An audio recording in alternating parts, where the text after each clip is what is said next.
UPSCचा निकाल लागल्यानंतर जेव्हा आपण वर्तमानपत्रात मराठी नावं शोधायला जातो, रिझल्टमध्ये पहिल्या 100त नावं शोधायला जातो, तर पहिल्या 100त 2, 3, 4, 5 नावं दिसतात. जे राज्य लोकसंख्येच्या बाबतीत भारतातील दुसऱ्या क्रमांकाचं राज्य आहे. जे राज्य प्रगतीच्या, विकासाच्या, औद्योगिकीकरणाच्या, शिक्षणाच्या बाबतीत भारतातील पहिल्या क्रमांकाचं राज्य आहे, त्या राज्याचं पहिल्या 100त किती नावं असावी? 3-4 ही खरं तर लाजिरवाणी बाब आहे. बरं, कारणं शोधत गेल्यानंतर हजारो कारणं आहेत. पण जर उत्तर शोधायचं म्हणलं तर सगळ्यात महत्त्वाचं उत्तर काय आहे?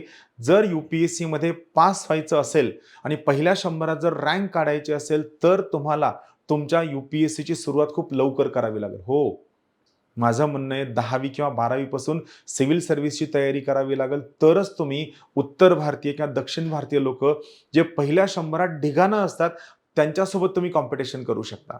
तर मग या विद्यार्थ्यांना ज्यांना वाटतं की मला 10वी पासून सिव्हिल सर्व्हिसची तयारी करायची आहे किंवा ज्यांना वाटतं 12वी पासून सिव्हिल सर्व्हिसची तयारी करायची आहे, या सगळ्या विद्यार्थ्यांसाठी ज्ञानदीप अकॅडमी 1 ऑगस्ट पासून फाउंडेशन बॅच घेऊन येते.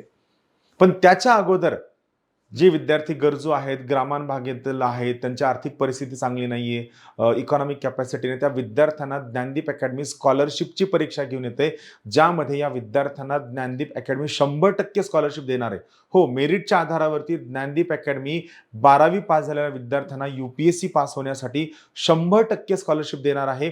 पण यासाठी तुम्हाला या स्क्रीनवर दिलेल्या QR कोडला स्कॅन करायचा आहे आणि याला स्कॅन केल्यानंतर मग तुम्हाला फॉर्म भरल्यानंतर दिलेल्या 4 तारखांपैकी कोणत्याही एका तारखेला परीक्षा द्यायची आहे, ज्याच्या आधारावरती ज्ञानदीप तुम्हाला 100% स्कॉलरशिप देणार आहे.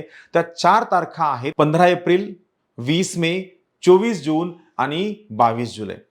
तुम्हा सर्वांचं ज्ञानदीप आतुरतेनं वाट बघतीये, की केव्हा तुम्ही याल आणि आपण केव्हा यावरती काम करू.